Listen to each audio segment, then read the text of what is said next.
ಮೇಲೆ ಬಣ್ಣ ಒಳಗಡೆ ಸುಣ್ಣ ಅನ್ನೋ ಥರ ನಾವು ಸುಂದರವಾಗಿ ಕಾಣೋಕೆ ಕನ್ನಡಿ ಮುಂದೆ ಹಲವಾರು ಗಂಟೆಗಳ ಕಾಲ ತಪಸ್ಸು ಮಾಡ್ತಿರ್ತೇವೆ. ಮುಖಕ್ಕೆ ಸುಣ್ಣ ಹಚ್ಚಿದಂತೆ ಪೌಡ್ರ್ ಹಚ್ಚಿ ಕನ್ನಡಿ ಸುಳ್ಳು ಹೇಳಲ್ಲ ಅಂತ ನಮಗೆ ನಾವೇನೇ ಫೀಲ್ ಆಗ್ತಿರ್ತೇವೆ. ಆದರೆ ಈ ಬಿಳಿ ಪೌಡರ್ ಡಬ್ಬದ ಹಿಂದೆ ಇರುವ ನಿಜವಾದ ರಹಸ್ಯ ಕೇಳಿದ್ರೆ ಮಾತ್ರ ನೀವಂತೂ ಶಾಕ್ ಆಗ್ತೀರಾ. ನೀವು ಪ್ರತಿದಿನ ಮುಖಕ್ಕೆ ಹಚ್ಚುವ ಫೇಸ್ ಪೌಡರ್ ಫ್ಯಾಕ್ಟರಿಯಲ್ಲಿ ಹೇಗೆ ತಯಾರಾಗುತ್ತೆ ಅಂತ ನೀವು ಯಾವತ್ತಾದ್ರೂ ಯೋಚಿಸಿದ್ದೀರಾ? ಈ ಮಧ್ಯೆ ಸೋಷಿಯಲ್ ಮೀಡಿಯಾದಲ್ಲಿ ಎಲ್ಲಾ ಕಡೆ ಈ ಬ್ಯೂಟಿ ಪ್ರಾಡಕ್ಟ್ಗಳ ರೀಲ್ಸ್ಗಳೇ ಕಾಣ್ತಿವೆ. ಹುಡುಗಿಯರು ಫೇಸ್ ಪೌಡರ್ನ ಹಚ್ಚಿ ಸೌಂದರ್ಯ ನನ್ನ ಸ್ವಂತ ಎಂಬಂತೆ ಪೋಸ್ಗಳನ್ನು ಕೊಡ್ತಿದ್ದಾರೆ. ಆದರೆ ಇಲ್ಲಿ ನಿಜವಾದ ಪ್ರಶ್ನೆ ಏನಂದ್ರೆ, ಈ ಪೌಡರ್ ಒಳಗಡೆ ಏನಿದೆ? ಬೆಂಕಿ ಇಲ್ಲದೆ ಹೊಗೆ ಬರಲ್ಲ ಅನ್ನೋ ರೀತಿ ಈ ಪೌಡರ್ ತಯಾರಿಕೆಯಲ್ಲಿ ಹಂದಿ ಮೂಳೆಗಳನ್ನು, ಕೋಳಿ ತೊಗಟೆಗಳನ್ನು ಬಳಸ್ತಿದ್ದಾರ ಅನ್ನೋ ಪ್ರಶ್ನೆಗಳಿಗೆ ಈ ವಿಡಿಯೋದಲ್ಲಿ ಉತ್ತರ ಸಿಗಲಿದೆ. ಈ ವಿಡಿಯೋದಲ್ಲಿ ನಿಮ್ಮನ್ನು ನೇರವಾಗಿ ಪೌಡರ್ ತಯಾರಿಸುವ ಫ್ಯಾಕ್ಟರಿ ಒಳಗಡೆ ಕರೆದೊಯ್ಯುತ್ತೇವೆ. ನಮ್ಮಂತಹ ಸಾಮಾನ್ಯ ಜನರು ಎಂದೂ ನೋಡಲಾಗದ ಸ್ಥಳ ಅದು.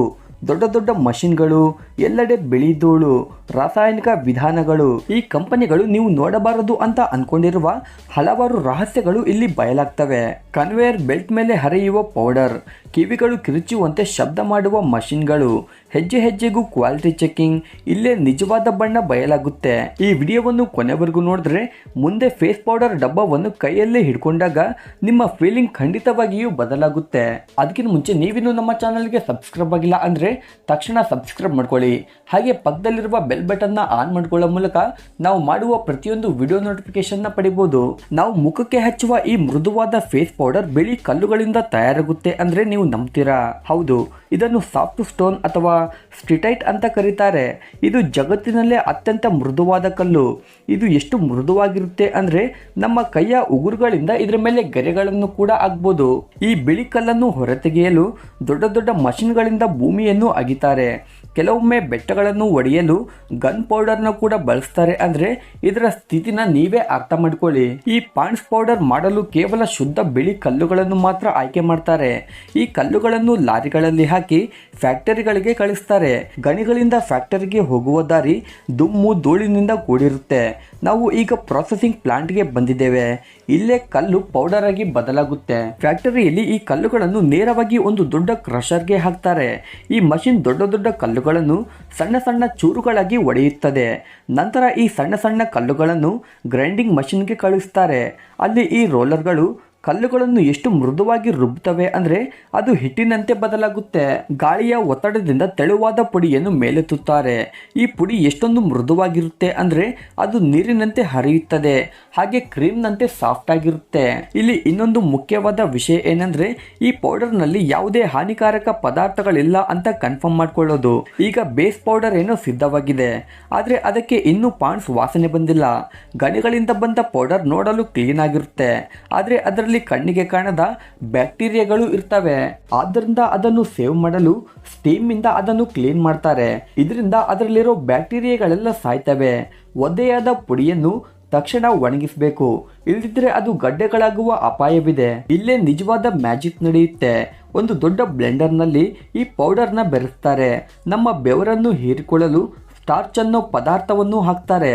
ಬಿಸಿಲಿನಿಂದ ನಮ್ಮನ್ನು ಕಾಪಾಡಲು, ವಾಸನೆ ಹೋಗದಂತೆ ಇರಲು ಸ್ಪೆಷಲ್ ಮಿನರಲ್ಸ್ಗಳನ್ನು ಆ್ಯಡ್ ಮಾಡ್ತಾರೆ. ಇಲ್ಲಿ ಇನ್ನೂ ಮುಖ್ಯವಾದದ್ದು ಏನಂದ್ರೆ ಪಾಂಡ್ಸ್ ವಾಸನೆ. ಈ ಲಿಕ್ವಿಡ್ ಪರ್ಫ್ಯೂಮ್ ತುಂಬಾ ಕಾಸ್ಟ್ಲಿ ಮತ್ತು ಸ್ಟ್ರಾಂಗ್ ಆಗಿರುತ್ತೆ. ಪ್ರತಿ ಕಣಕ್ಕೂ ಈ ಪರ್ಫ್ಯೂಮ್ ಅಂಟಿಕೊಳ್ಳುವಂತೆ ಅದನ್ನು ಸ್ಪ್ರೇ ಮಾಡ್ತಾರೆ. ಎಲ್ಲಿ ಕೂಡ ಗಡ್ಡೆಗಳಾಗದಂತೆ ಆ ಮಷಿನ್ ಅದನ್ನು ಮೃದುವಾಗಿ ಮಾಡ್ತಾನೆ ಇರುತ್ತೆ. ಆಪರೇಟರ್ ಕೂಡ ಆ ಪೌಡರ್ ಮೃದುವಾಗಿ ಇದೆ ಇಲ್ವಾ ಅಂತ ಪ್ರತಿ ಕ್ಷಣಕ್ಕೂ ಚೆಕ್ ಮಾಡ್ತಾನೆ ಇರ್ತಾನೆ. ಇಲ್ಲಿ ಪಾಂಡ್ಸ್ ವಾಸನೆ ತುಂಬಾ ಇರಬಾರ್ದು, ಹಾಗಂತ ಕಡಿಮೆ ಕೂಡ ಇರಬಾರ್ದು, ಪರ್ಫೆಕ್ಟ್ ಆಗಿರಬೇಕು. ಪ್ಯಾಕಿಂಗ್ ಮಾಡುವ ಮೊದಲು ಕೊನೆಯ ಬಾರಿ ಜಲ್ಲಿಗೆ ಹಾಕ್ತಾರೆ. ಸೇಫ್ಟಿಗಾಗಿ ಸಣ್ಣ ಸಣ್ಣ ಕಬ್ಬಿಣದ ತುಂಡುಗಳಿದ್ರೆ ಮ್ಯಾಗ್ನೆಟ್ನಿಂದ ಅವುಗಳನ್ನು ತೆಗಿತಾರೆ. ಈಗ ವಾಸನೆಯುಳ್ಳ ಪುಡಿಯನ್ನು ಗಾಳಿಯ ಮೂಲಕ ಪ್ಯಾಕಿಂಗ್ ಮಷಿನ್ಗೆ ಕಳಿಸ್ತಾರೆ. ಇದು ಪಾಂಡ್ಸ್ ಪೌಡರ್ನ ತಯಾರಿಕೆ. ಹಾಗಾದ್ರೆ ಪಾಂಡ್ಸ್ ಡಬ್ಬದ ತಯಾರಿಕೆ ಹೇಗಿರುತ್ತೆ? ಪಾಂಡ್ಸ್ ಡಬ್ಬ ತಯಾರಿಕೆ ಕೂಡ ತುಂಬಾ ಇಂಟ್ರೆಸ್ಟಿಂಗ್ ಆಗಿರುತ್ತೆ. ಸಣ್ಣ ಪ್ಲಾಸ್ಟಿಕ್ ಗುಳ್ಳೆಗಳನ್ನು ಮಷಿನ್ ಒಳಗಡೆ ಹಾಕಿ 200 ಡಿಗ್ರಿ ಸೆಲ್ಸಿಯಸ್ ನಲ್ಲಿ ಅದನ್ನು ಕರಗಿಸಿದ್ರೆ ಅದು ಪೇಸ್ಟ್ ಆಗಿ ಬದಲಾಗುತ್ತೆ. ಈ ಕರಗಿದ ಪ್ಲಾಸ್ಟಿಕ್ ಪೇಸ್ಟ್ ಅನ್ನು ಕೆಳಗಡೆ ಬಿಟ್ಟು ಗಾಳಿ ಊದಿ ಡಬ್ಬದ ಆಕಾರಕ್ಕೆ ತರ್ತಾರೆ. ಕೇವಲ ಒಂದೇ ಕ್ಷಣದಲ್ಲಿ ಆ ಪೇಸ್ಟ್ ಗಟ್ಟಿಯಾಗಿ ಬಾಟಲಿಯಾಗಿ ಬದಲಾಗುತ್ತೆ. ಹೆಚ್ಚುವರಿ ಪ್ಲಾಸ್ಟಿಕ್ ಅನ್ನು ಕತ್ತರಿಸಿ ಅದನ್ನು ಮತ್ತೆ ರೀಸೈಕಲಿಂಗ್ ಮಾಡ್ತಾರೆ. ಇದರ ಡಿಸೈನ್ ಕೂಡ ಕೈಯಲ್ಲಿ ಹಿಡಿದುಕೊಳ್ಳುವಂತಿರುತ್ತೆ. ಒಳಗೆ ತೇವಾಂಶ ಹೋಗದಂತೆ ಪರ್ಫೆಕ್ಟ್ ಆಗಿದೆಯೇ ಅಂತ ಚೆಕ್ ಮಾಡ್ತಾರೆ. ಈ ಡಬ್ಬಗಳಿಗೆ ರಂಧ್ರಗಳಿರೋದಿಲ್ಲ. ಪೌಡರ್ ಬರುವಂತೆ ಬಳಸುವ ಸ್ಪೆಷಲ್ ಮುಚ್ಚಳಗಳನ್ನು ಬೇರೆ ಮಷಿನ್ ರೆಡಿ ಮಾಡುತ್ತೆ. ಧೂಳು ಪ್ಲಾಸ್ಟಿಕ್ಗೆ ಬೇಗ ಅಂಟಿಕೊಳ್ಳುತ್ತೆ. ಆದ್ದರಿಂದ ಪೌಡರ್ನ ಆ ಡಬ್ಬದಲ್ಲಿ ತುಂಬುವ ಮೊದಲು ಆ ಡಬ್ಬವನ್ನು ಮತ್ತೆ ಗಾಳಿಯಿಂದ ಕ್ಲೀನ್ ಮಾಡ್ತಾರೆ. ಈಗ ಪೌಡರ್ ಡಬ್ಬ ರೆಡಿಯಾಗಿದೆ. ಈ ಖಾಲಿ ಡಬ್ಬಗಳೆಲ್ಲ ಒಂದು ಸಾಲಿನಲ್ಲಿ ಸೈನಿಕರಂತೆ ನಿಂತಿರುತ್ತವೆ. ಈಗ ನಾವು ಫ್ಯಾಕ್ಟರಿಯ ಅತ್ಯಂತ ಶುದ್ಧವಾದ ಸ್ಥಳಕ್ಕೆ ಬಂದಿದ್ದೇವೆ. ಅದು ಫಿಲ್ಲಿಂಗ್ ಹಾಲ್. ಅಗರ್ ಫಿಲ್ಟರ್ ಎಂಬ ಮಷಿನ್ ಪೌಡರ್ ಕೆಳಗಡೆ ಬೀಳದಂತೆ ಬಾಟಲಿಯೊಳಗೆ ತುಂಬುತ್ತೆ. ಇದರ ಒಳಗೆ ಇರುವ ಸ್ಕ್ರೂ ಪೌಡರ್ ಅನ್ನು ಒಳಗಡೆ ತಳ್ಳುತ್ತೆ.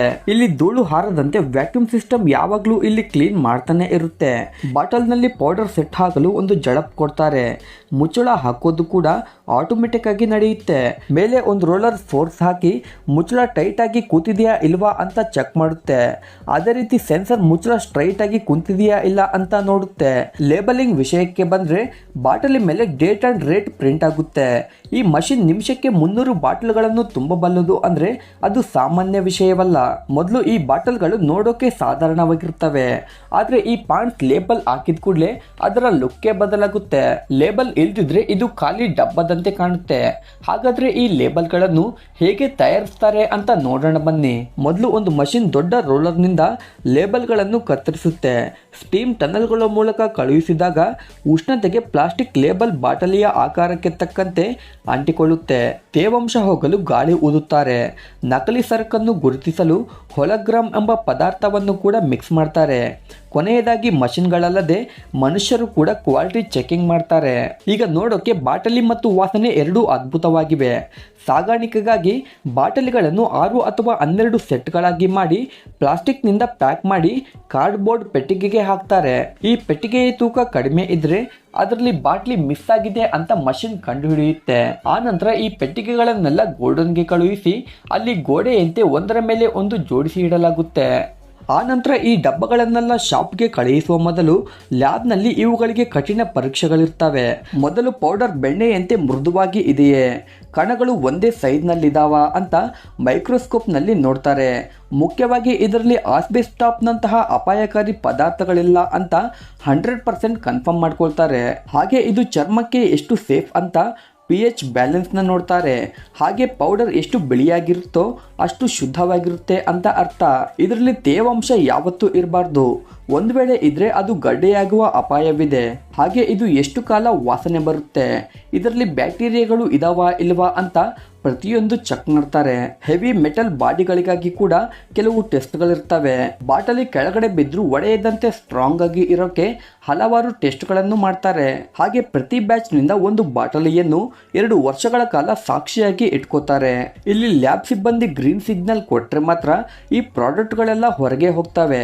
ಈಗ ಈ ಸುವಾಸನೆಯುಳ್ಳ ಡಬ್ಬಗಳು ದೊಡ್ಡ ದೊಡ್ಡ ಗೋಡನ್ನಿಂದ ಲಾರಿಗಳಲ್ಲಿ ನಿಮ್ಮ ಊರಿಗೆ ಹೊರಡ್ತವೆ.